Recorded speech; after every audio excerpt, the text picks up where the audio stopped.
Hello students, এডুমান্ত্রা YouTube চ্যানেলের আরও একটা ইম্পর্টেন্ট আর ইনফরমেটিভ সেশনে তোমাদেরকে মোস্ট ওয়েলকাম। আজকে আমরা কথা বলবো চিতা নিয়ে, কারণ তোমরা জানো নিশ্চয়ই যে 2022 সালে ইন্ডিয়াতে কিন্তু প্রজেক্ট চিতা লঞ্চ করা হয়েছে এবং প্রথম চিতাকে আফ্রিকা থেকে নিয়ে এসে আমাদের কুনো ন্যাশনাল পার্কে কিন্তু রাখা হয়েছিল।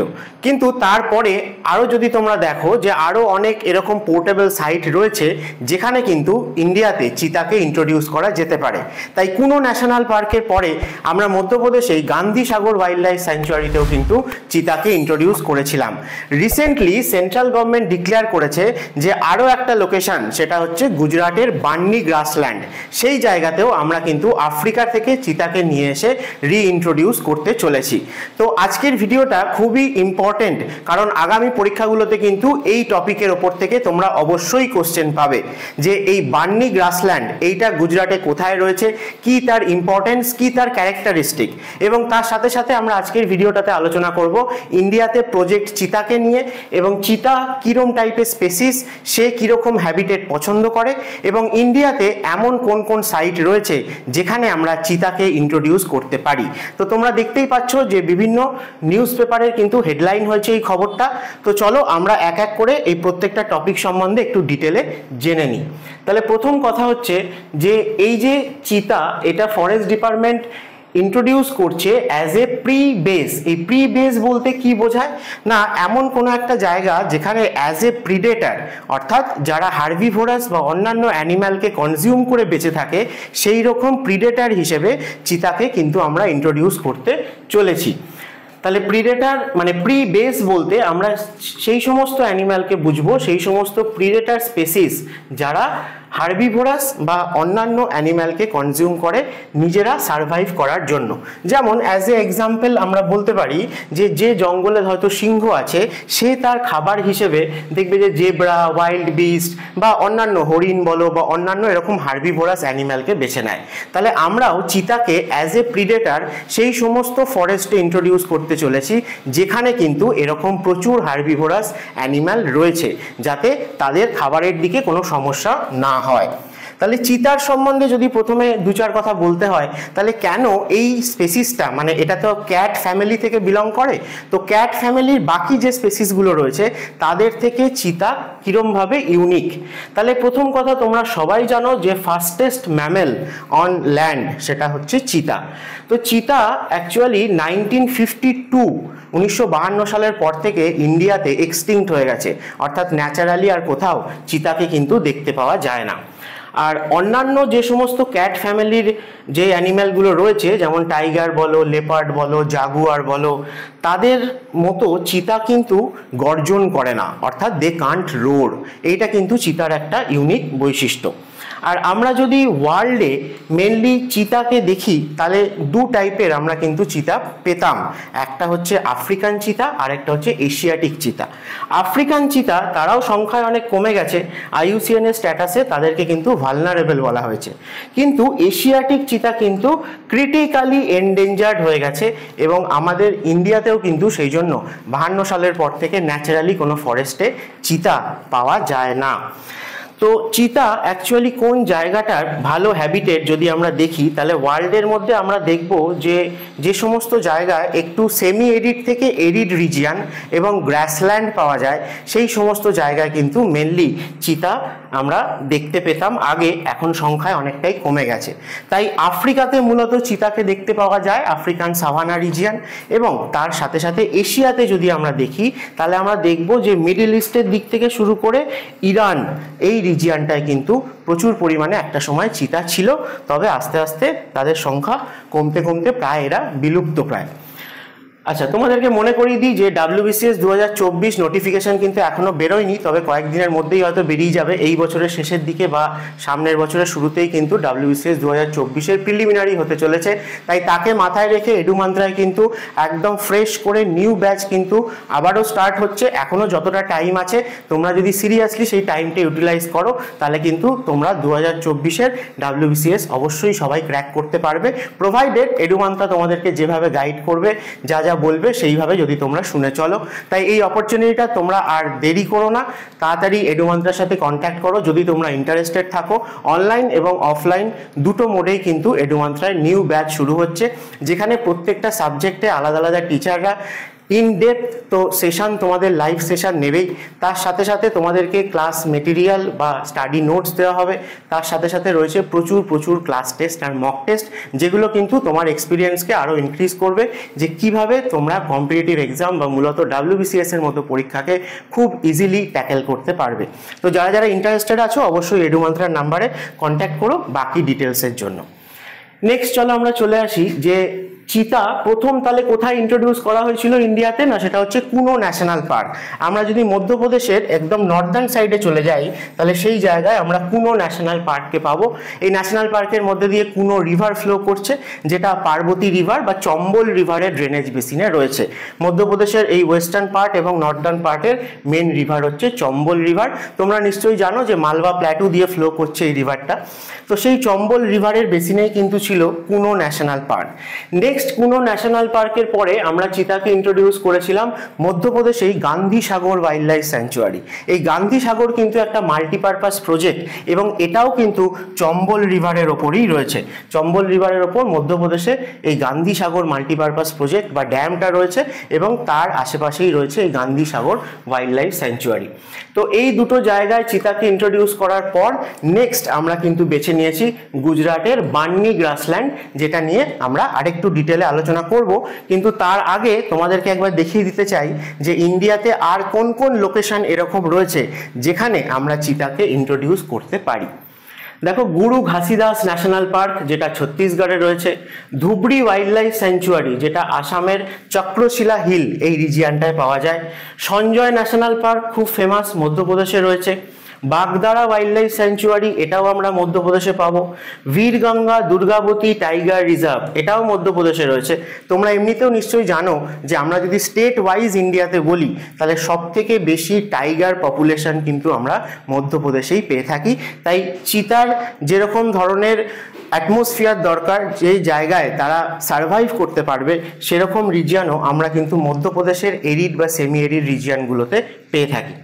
এছাড়া আমরা রাজস্থানেও কিন্তু ইন্ট্রোডিউস করতে পারি ডেজার্ট ন্যাশনাল পার্কে। এছাড়া শাহাগার বলে একটা গ্রাসল্যান্ডও রাজস্থানে রয়েছে, মূলত ওয়েস্টার্ন রাজস্থানের দিকেই পাওয়া যায়। তো সেই জায়গাতেও কিন্তু চিতা ইন্ট্রোডিউস করার পক্ষে সুইটেবল। এবং সবশেষে আমরা কাইমুর ওয়াইল্ড লাইফ স্যাংচুয়ারি অর্থাৎ ভিন্ধিয়ান রেঞ্জের যে ইস্টার্ন সাইডে এক্সটেনশন আমরা ইউপির মধ্যে পেয়ে থাকি, সেই জায়গাতেও কিন্তু চিতাকে আমরা ইন্ট্রোডিউস করতে পারি। তো এই সমস্ত পোর্টেবল লোকেশনের মধ্যে কুনো এবং গান্ধী সাগর ওয়াইল্ড লাইফ স্যাংচুয়ারি তো অলরেডি ইন্ট্রোডিউস করা হয়ে গেছিল, কিন্তু আমরা প্রথম দিকে খুব একটা সাকসেস পাইনি, কারণ এমন অনেক চিতার শাবক যারা ছিল আর কি, তারা কিন্তু অনেক মারা গেছিল কুনো ন্যাশনাল পার্কেও। সেই জন্য আমরা আরও অনেক পসিবল লোকেশনে চেষ্টা করছি চিতাকে ইন্ট্রোডিউস করার, এবং ইন্ডিয়াতে বা এশিয়াতে যে চিতার সংখ্যা সেটাকে আস্তে আস্তে কিন্তু ইনক্রিজ করার। তো চলো এরপরে চলে আসি আমাদের যে প্রেজেন্ট যে ট্রান্সলোকেশন সাইট চিতার জন্য, যে বান্নি গ্রাসল্যান্ড। এই বান্নি গ্রাসল্যান্ডটা কোথায় রয়েছে, না গুজরাটের যদি কাছ ডিস্ট্রিক্টে আমরা যাই তাহলে সেই জায়গায় মূলত আমাদের ম্যাক্সিমাম রিজিয়ন জুড়ে আমরা কি পাই, না গ্রেট রান অফ কাছ। দেখতেই পাচ্ছ এই হচ্ছে কাছ পেনিনসুলা এবং এই পুরোটাই আমাদের গ্রেট রান অফ কাছ রয়েছে। এই গ্রেট রান অফ কাছের জাস্ট সাউদার্ন সাইডে আমরা কিন্তু এই সল্ট টলারেন্ট একটা ইউনিক গ্রাসল্যান্ড ইকোসিস্টেম পেয়ে থাকি, তো যাকেই আমরা বান্নি গ্রাসল্যান্ড বলবো। এবং খুব ইম্পর্টেন্ট, এশিয়ার মধ্যে লার্জেস্ট ট্রপিক্যাল গ্রাসল্যান্ড হিসেবে কিন্তু এই বান্নি গ্রাসল্যান্ডকে আমরা বলে থাকি। তাহলে এশিয়াতে মূলত আমরা যদি আমাদের ইন্ডিয়ার দিকে দেখি, সেই রিজিয়ানটা আমাদের ট্রপিক্যাল রিজিয়ানে রয়েছে বা সাবট্রপিক্যাল যাই হোক। তো ইন্ডিয়ার ওভারঅল ক্লাইমেট ট্রপিক্যাল মনসুন টাইপের, তাই এশিয়ার ক্ষেত্রে সাউদার্ন এশিয়ার কথা বলা হচ্ছে আমাদের ইন্ডিয়ান রিজিয়ানে, সেখানে অবশ্যই আমরা ট্রপিক্যাল গ্রাসল্যান্ডই পাবো, যেটাকে আমরা অনেক সময় এশিয়ায় ট্রপিক্যাল সাভানা হিসেবেও কিন্তু মেনশন করে থাকি। কিন্তু তার থেকেও বেশি আরেকটা ইউনিক ফিচার এই গ্রাসল্যান্ডটার রয়েছে, যেটা হচ্ছে সল্ট টলারেন্ট গ্রাসল্যান্ড, অর্থাৎ এটা কিন্তু স্যালাইন সয়েলেও সার্ভাইভ করতে পারে। তো এই যে জায়গাটা, এই যে গুজরাটের যে রান অফ কাছ রিজিয়ান, এই রিজিয়ানটা কিন্তু বরাবরের জন্য ল্যান্ডমাস হিসেবে ছিল না। আগে কিন্তু এই রিজিয়ানটা পুরোটাই সমুদ্রের তলায় সাবমার্জ ছিল।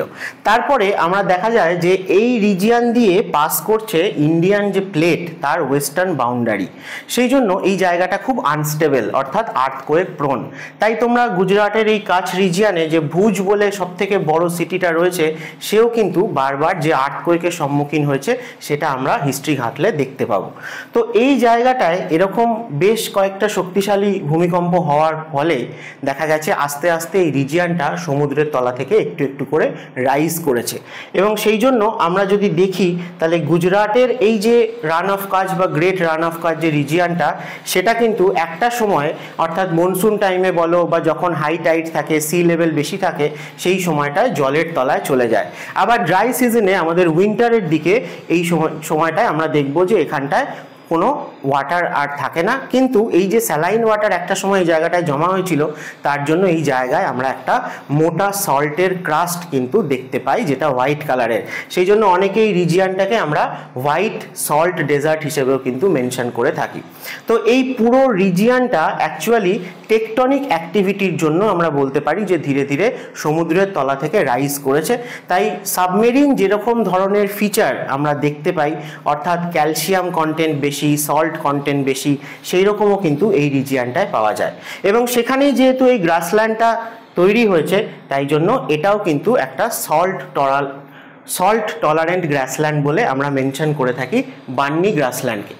এবং এই জায়গাটায় আমরা কিছু কমিউনিটিস, কিছু ট্রাইবাল কমিউনিটিসও পেয়ে থাকি, যারা মূলত পাস্তোরাল টাইপের, অর্থাৎ পশুপালনই হচ্ছে তাদের প্রধান জীবিকা।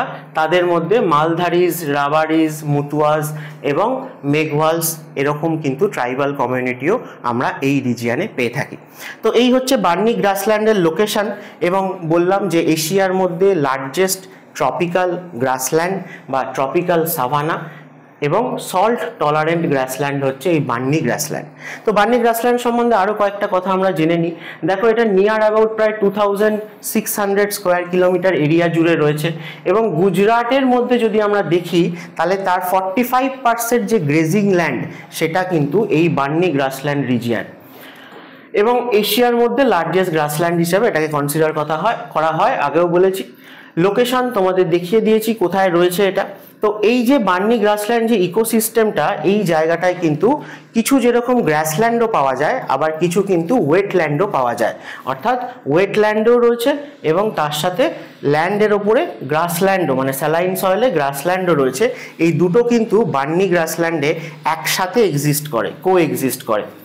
আচ্ছা, ভেজিটেশন যদি দেখো তো সল্ট টলারেন্ট ভ্যারাইটি এবং মূলত শ্রাব জাতীয় অর্থাৎ ঝোপঝাড় জাতীয় আইসোলেটেড, ঠিক আছে, এরকম টাইপের স্ক্যাটার্ড ট্রি কিন্তু এখানে দেখতে পাওয়া যায়। ফ্লোরা এবং ফনা, তো ফ্লোরার কথা তো বললামই। যদি দেখো যে অ্যানিমাল স্পেসিস এখানে, তাহলে সেখানে দেখতে পাবো আমরা যে বিভিন্ন টাইপের বার্ড স্পেসিস, অর্থাৎ সিজনাল যে সমস্ত মাইগ্রেটারি বার্ডগুলোকে আমরা দেখতে পাই, যে সাইবেরিয়া থেকে হোক বা অস্ট্রেলিয়া থেকে হোক, বিভিন্ন জায়গা থেকে কিন্তু এরা এখানে আসে। তার মধ্যে ফ্লেমিঙ্গো এবং ক্রেনস কিন্তু আমরা প্রচুর পরিমাণে দেখতে পাই। আর কিছু অ্যানিম্যালস বলতে যেমন সব থেকে বেশি এখানে যে ম্যামেলগুলোকে পাওয়া যায় সেগুলো হচ্ছে চিংকারা এবং নীলগাই। তাহলে এই যে সমস্ত অ্যানিম্যাল রয়েছে এরা মূলত হার্বিভোরাস টাইপের, এবং অ্যাজ এ প্রিডেটার চিতাকে এখানে ইন্ট্রোডিউস করলে তাদেরও কিন্তু খাবারের ক্ষেত্রে কোনো সমস্যা এখানে হবে না। তাই এখানে সাফিসিয়েন্ট পরিমাণ হার্বিভোরাস স্পেসিস রয়েছে বলেই কিন্তু আমরা এখানে ইন্ট্রোডিউস করতে চলেছি চিতাকে। এবং 1955 থেকে এই যে গ্রাসল্যান্ডটা, সেটা এমনই একটা ইউনিক ইকোসিস্টেম যে তাকে প্রোটেক্ট করার জন্য আমরা কিন্তু রিজার্ভ ফরেস্ট হিসেবে এটাকে ডিক্লেয়ার করেছি। এবং 2019 সালে দেখো ন্যাশনাল গ্রিন ট্রাইব্যুনালও কিন্তু অর্ডার করেছিল যে বান্নি যে গ্রাসল্যান্ডটা, অর্থাৎ এই জায়গায় একটা প্রপার বাউন্ডারি তৈরি করা, যাতে এই পুরো গ্রাসল্যান্ডটাকে আমরা প্রোটেক্ট করতে পারি বা প্রিজার্ভ করতে পারি, এবং তার সাথে নন ফরেস্ট যে বিভিন্ন অ্যাক্টিভিটি রয়েছে সেগুলোকেও যাতে এখানে রেস্ট্রিক্ট করা যায়। আর এইখানে সবথেকে ইম্পর্টেন্ট ট্রাইবের মধ্যে মালধারী ট্রাইবের কথা চলে আসে, যারা হচ্ছে লার্জেস্ট পাস্তোরালাইজড ট্রাইবাল গ্রুপ এই রিজিয়নের, এবং গুজরাটের যে গির ন্যাশনাল পার্ক রয়েছে, যেখানেও এশিয়ার মধ্যে একমাত্র লায়ন পাওয়া যায় ন্যাচারালি এই গির ফরেস্ট বা গির ন্যাশনাল পার্কে, এবং গুজরাটের গিরনার বলে হিলসে এই গির ন্যাশনাল পার্কটা রয়েছে। তো সেই জায়গাতেই কিন্তু আমরা এই মালধারী ট্রাইবকে প্রচুর পরিমাণে দেখতে পাই, এবং তারা এই বার্নি গ্রাসল্যান্ড রিজিয়নেও কিন্তু ছড়িয়ে রয়েছে।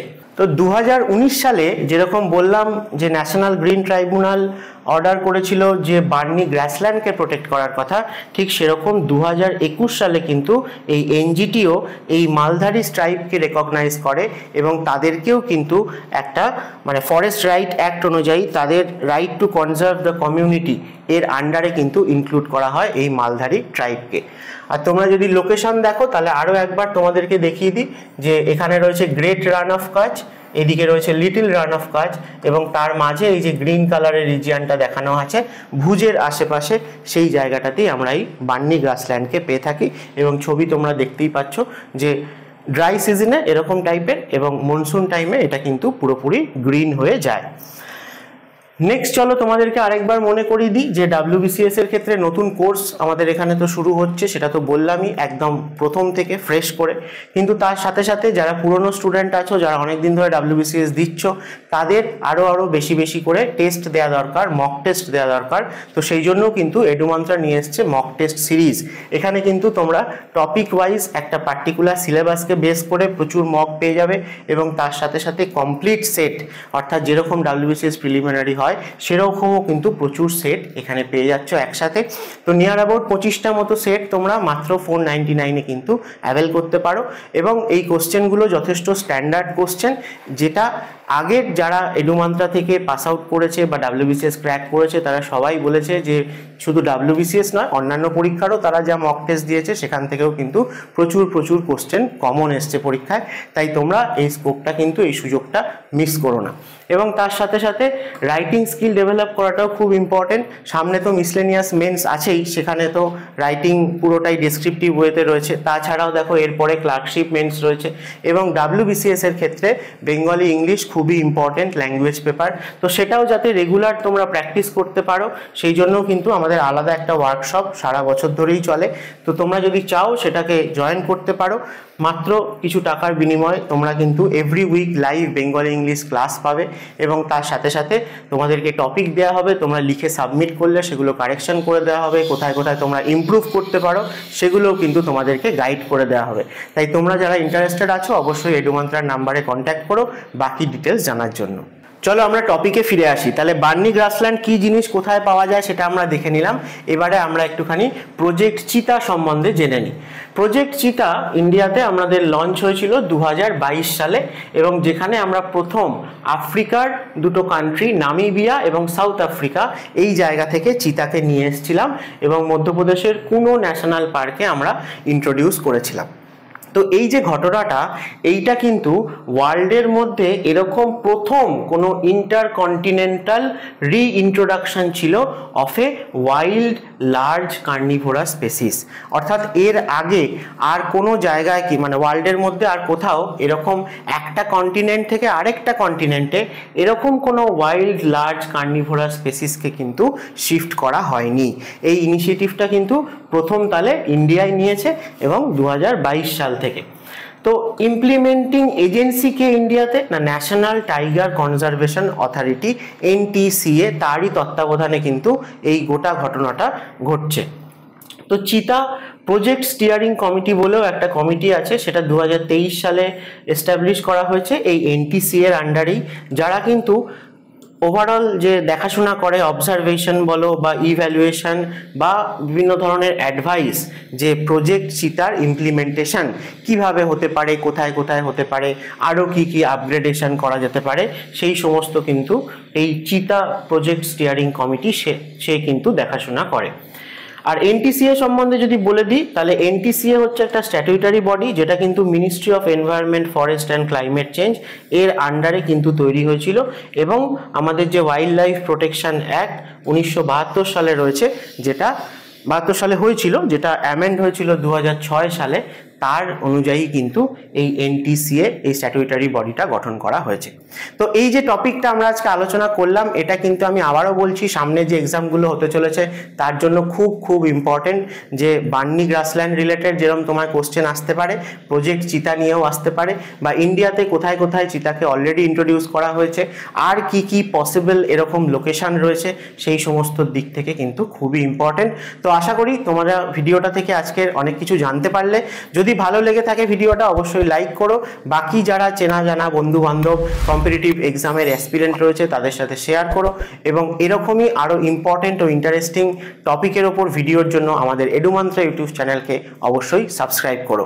দেখা হচ্ছে আবার পরের ভিডিওতে নেক্সট কোনো ইন্টারেস্টিং টপিক নিয়ে। আজকের মতো টাটা।